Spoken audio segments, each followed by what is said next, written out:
Assalamualaikum warahmatullahi wabarakatuh. Welcome back to my channel Detektif Dik. Ya teman-teman, sepertinya sekarang hawanya sedang panas ya. Di sini panas sih memang sih. Kan ini di lingkaran Jakarta ya. Nah, tapi ada yang lebih panas teman-teman. Yaitu mungkin warung steak CS ya. Kenapa?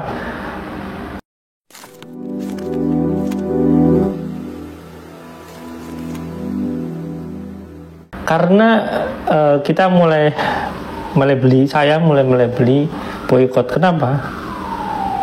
Ya, boykot ini salah satu upaya kita untuk memberikan impact kepada Yusuf Mansur. Jangan main-main lah dengan masalah hukum gitu ya. Kita sebenarnya sudah baik hati ya untuk menjelaskan kepada Yusuf Mansur, ya tinggal bayar aja lah, kita ngobrol baik-baik aja, sudah, itu udah lama sekali ya. Tapi ada mungkin buzzernya agak panas kali ya. Kenapa? Karena di beberapa mungkin kayak channel-channel yang berkaitan dengan pembahasan Yusuf Mansur itu, mereka itu mulai menyerang gitu ya. Saya nggak tahu buzzer atau apa. Yang jelas saya perlu menjelaskan sedikit ya, dan mungkin saya perlu membacakan komentarnya sedikit aja ya, karena saya lebih akan memberikan penjelasan kepada sesuatu yang komprehensif ya. Ini ada komentar ya, saya nggak perlu nyebutin namanya karena kan ini mestinya nama akunnya ya, karena ya mungkin bisa jadi kelompok yang sana gitu ya. Bang, ada dendam apakah sampai video YouTube-nya isinya Ustadz semua, konsisten banget wakaka. Nah ini teman-teman, ini ada yang balas ya, karena si Mansur penipu. Oke, jangan baca balasan saya, cuma candaan aja sebenarnya. Saya jarang sekali serius menanggapi komentar ya, karena ya percuma sebenarnya, walaupun ya ada 1-2 lah. Ya cuma untuk pembelajaran aja gitu ya. Jadi gini ya, saya itu diamanahi sama teman-teman yang jadi korban untuk berusaha membantu mereka. Pertama itu. Keduanya, ya saya nggak ngebahas cuma Yusuf Mansur. Di channel lain saya ngebahas ya, tapi nggak di channel ini gitu ya. Jadi ngebahas masalah hurufat, masalah-masalah hukum yang lain. Nggak cuma di channel ini kita bahas. Kalau masalah channel ini ya saya khususkan karena memang saya udah berjanji pada teman-teman, ya udah channel ini saya buat bahas untuk permasalahan hukum mereka gitu yang berkaitan dengan Yusuf Mansur. Permasalahan hukum mereka berkaitan dengan Yusuf Mansur, ya saya fokus ke mereka.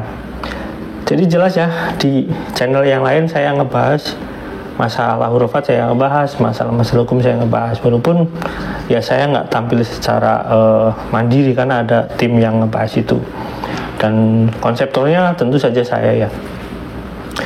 Oke, kita baca lagi teman-teman. Emang siapa bosnya warung steak? Steaknya nambah lapangan kerja juga. Nah, ini saya akan bahas teman-teman. Orang-orang yang seperti ini sangat berbahaya bagi kelangsungan hidup agama kita dan budaya, terus juga kelangsungan hidup bangsa Indonesia. Kenapa saya perlu katakan dengan jelas ya teman-teman? Ini contoh yang real yang saya buat. Misalkan gini, ada seorang koruptor yang memberikan sedekah kepada Yusuf Mansur, nilainya hampir 1 miliar, ratusan juta, pokoknya 925 kalau nggak salah, pokoknya yang jelas hampir 1 miliar menyedekahkan ke Yusuf Mansur. Nah teman-teman, orang ini disangkakan korupsi ya teman-teman. Namanya ya teman-teman cari di video saya, ada itu jelas ya. Terus orang ini kemudian diproses hukum ya. Terus lantas apakah orang ini yang punya lapangan pekerjaan banyak tidak pantas diproses hukum? Sedangkan perusahaannya yang menjadikan dia kaya adalah perusahaan yang dalam tanda kutip melakukan pencucian uang. Apakah orang ini nggak pantas diproses hukum karena membuka lapangan pekerjaan? Kan diproses hukum nyatanya. Terus kedua, Adiansah terang benerang dalam sebuah media, portal media nasional itu menyebutkan orang ini, Ardiansyah, itu menyumbang atau menyedekahkan senilai 1 miliar kepada Yusuf Mansur. Ada itu medianya. Terus orang ini jelas menipu kepada umat ya, kepada jamaah Masjid Darussalam. Kemudian juga menipu perbankan. Dia membuka lapangan pekerjaan, iya, dia punya pembantu, dia punya sopir, dia punya pekerja di Kalimantan yang kerjanya saya nggak tahu apa, terus dia punya anak buah banyak, dia mempekerjakan kan. Apa lantas orang ini nggak boleh ditindak secara hukum? Boleh kan? Nah, dia di penjara. Faktanya sedemikian gitu ya. Nah, terus orang ini bekerja sama dengan Yusuf Mansur. Bekerjasama dengan Yusuf Mansur, yang jelas dibuktikan di pengadilan itu ada statusnya, ditersangkakan dan kemudian diputuskan Yusuf Mansur bersalah atas kasus investasi JBN Batubara yang merupakan inisiatornya ya salah satunya Yusuf Mansur. Terus apakah lantas Yusuf Mansur dan orang ini tidak boleh ditersangkakan karena Yusuf Mansur punya warung steak itu yang kemudian bisa mewadahi banyak orang untuk bekerja? Apakah lantas uang yang kemudian ada kemungkinan indikasi masuk ke usaha Yusuf Mansur itu mungkin salah satunya warung steak atau yang lain, apakah uang itu tidak boleh untuk diaudit? Apakah uang itu tidak boleh untuk digugat karena orangnya yang memberikan investasi itu orang tanda kutip ya, orang-orang ini nggak ngerti gitu ya. Terus mereka, oh ini kan ustadz nggak boleh. Apakah lantas orang ini nggak punya hak? Faktanya orang ini menuntut, dan orang ini baru 1 ya atau 2 dengan Pak Jenny ini menuntut, dan ternyata hakim memenangkan para investor. Apakah lantas kemudian modal warung steak itu yang kemudian terindikasi dari sana, karena Yusuf Mansur di tahun-tahun itu dia mengaku, dalam tanda kutip mengaku, dia itu kan seorang pengusaha mengaku gitu, bahkan dia mengaku dapat tawaran iklan sampai 2 miliar kemudian uangnya habis. Apakah dia yang kemudian uangnya saya nggak tahu uangnya kemana. Intinya gini, kalaupun dia punya banyak uang, apakah lantas bisa langsung membuka 20 gerai gitu ya? Dengan kondisi pada saat itu Yusuf Mansur itu ya masih belum ada belum ada usaha yang kelihatan nyata gitu loh. Apakah lantas kita nggak boleh mengindikasikan itu, sementara pada tahun yang sama itu Yusuf Mansur itu mengingkari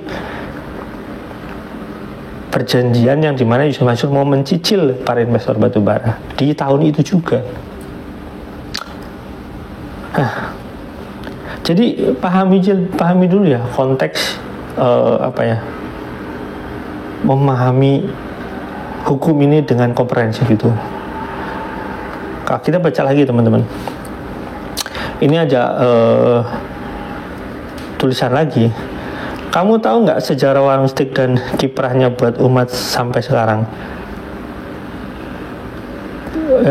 Bertaibur di lingkungannya owner steak Mas Jody, beliau rutin jamaah di Masjid Nurul Asri. Tanya ke orang sekitarnya, tanya ke jamaah, biar kamu tahu nggak asal fitnah orang. Ini ya teman-teman, yang saya sajikan itu video itu berasal dari Yusuf Mansur, berasal dari omongan Yusuf Mansur, berasal dari omongan Jody.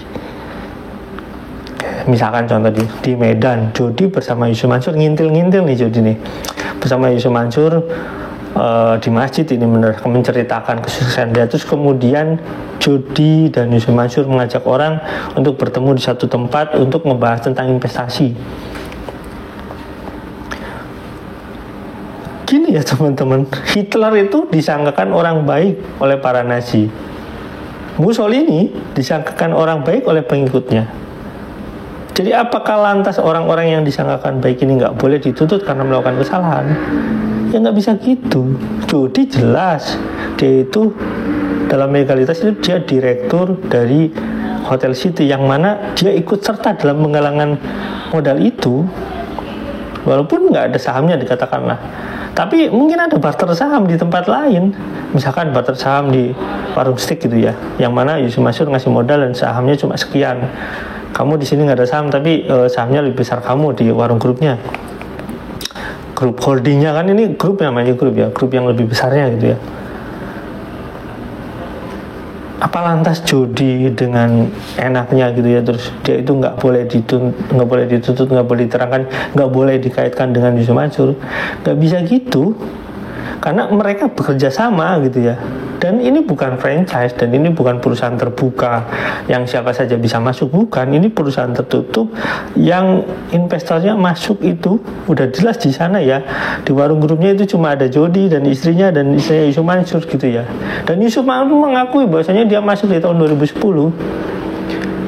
Dan dia begitu mengagungkan Jody, dan Jody begitu mengagungkan Yusuf Mansur gitu ya. Dan jelas-jelas ya Yusuf Mansur juga mengakui, saya itu bagian kecil gitu ya, bahkan di bawah gitu katanya. Apakah lantas Yusuf Mansur ini tidak boleh dituntut dikaitkan dengan warung steak? Ya nggak bisa, karena pemiliknya juga Yusuf Mansur. Oke, kita bicara tentang keperdataan ya. Misalkan Yusuf Mansur, misalkan ya, walaupun ini Yusuf Mansur sudah mengakui bahwasanya itu pemiliknya gitu ya. Misalkan Yusuf Mansur itu bukan pemiliknya, terus dia istrinya sebagai pemiliknya. Contoh misalkan, itu tetap ada kaitan hubungan keperdataan antara Yusuf Mansur dan istri Yusuf Mansur, di mana Yusuf Mansur dan istrinya Yusuf Mansur itu kan suami istri. Kalau dalam secara keperdataan, kalau masih dalam suatu ikatan suami istri, ya itu namanya harta bersama. Lantas kemudian jadi pertanyaan, Yusuf Mansur jelas terang benderang mengatakan bahwasanya istri Yusuf Mansur, keluarganya itu keluarga tidak mampu. Dulu gitu, keluarga tidak mampu.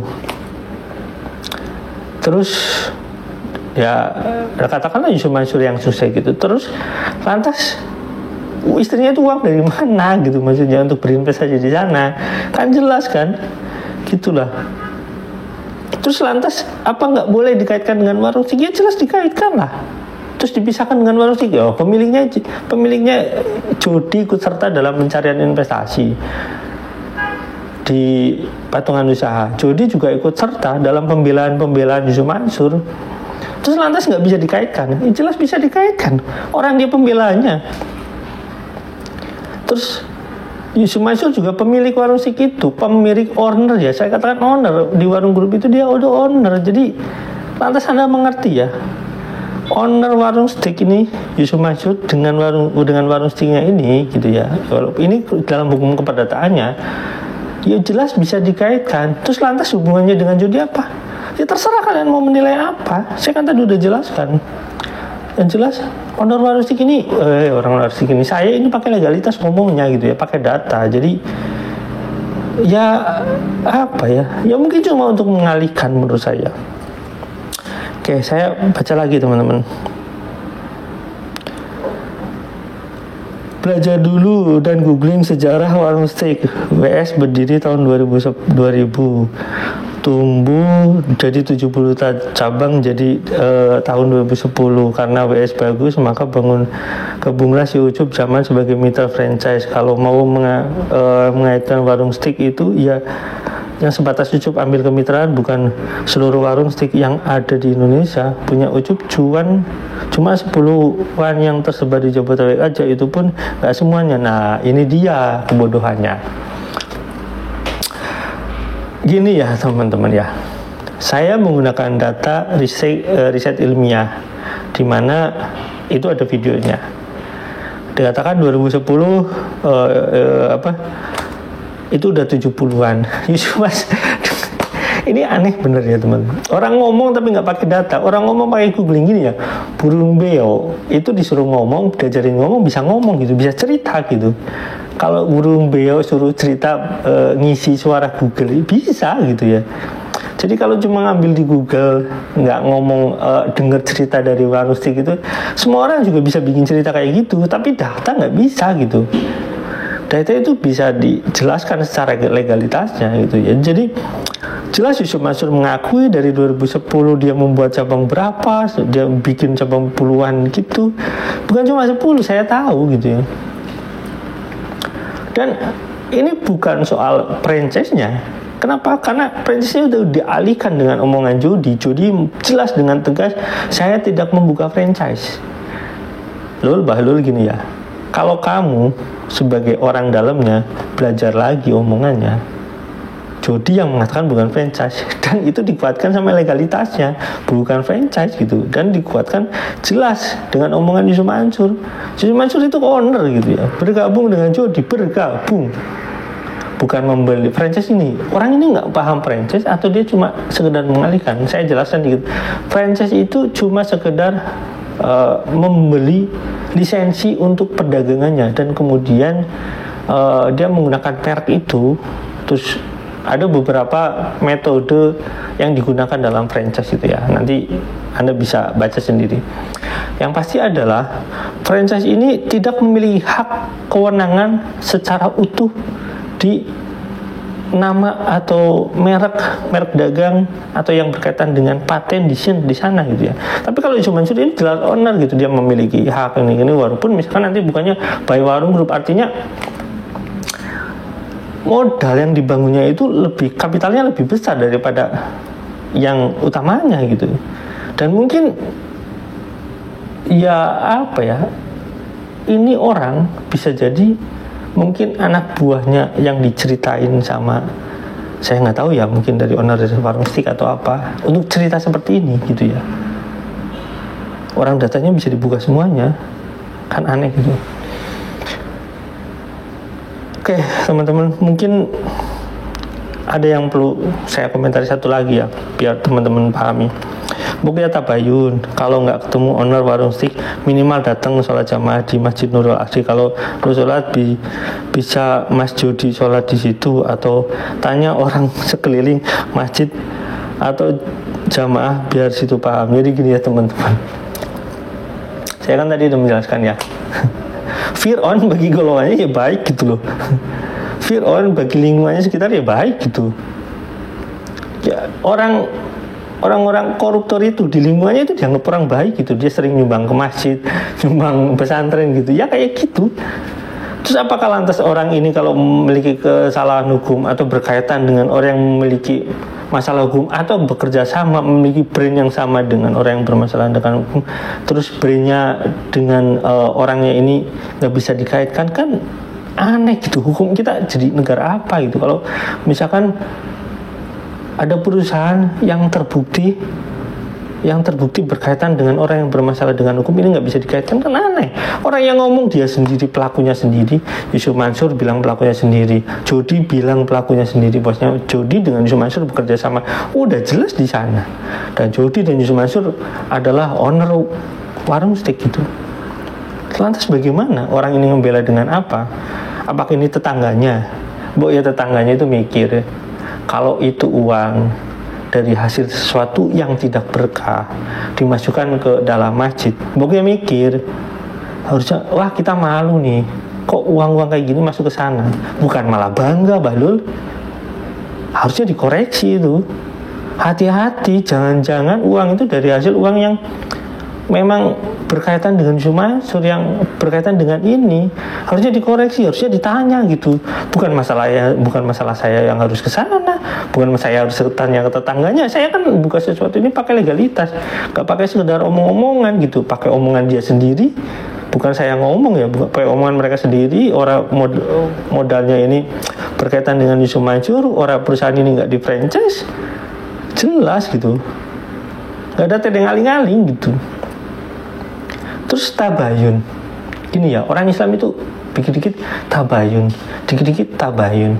Bukan yang ngerti gitu ya. Kita ini punya hukum yang jelas komprehensif, di mana orang itu ketika orang ini sudah diingatkan secara mungkin ditanya ke tetangganya, ditanya ke temannya, disuruh ketemu dengan baik-baik, tidak bisa, lantas dibuatlah proses hukum sesuai dengan hukum yang berlaku. Contoh misalnya kayak gini ya, Yusuf Mansur kan selalu bilang, ya tinggal datang ke rumah aja. Ada yang datang ke rumah sama Yusuf Mansur dibentak-bentak, itu ada orangnya. Terus didatengin bareng-bareng sama orang untuk ketemu Yusuf Mansur, Yusuf Mansurnya nggak ada. Terus tabayun ini ya, proses tabayun ini, proses pengadilan ini melalui somasi.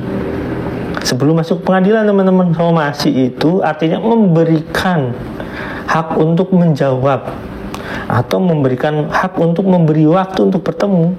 somasinya nggak pernah dijawab Bahlul.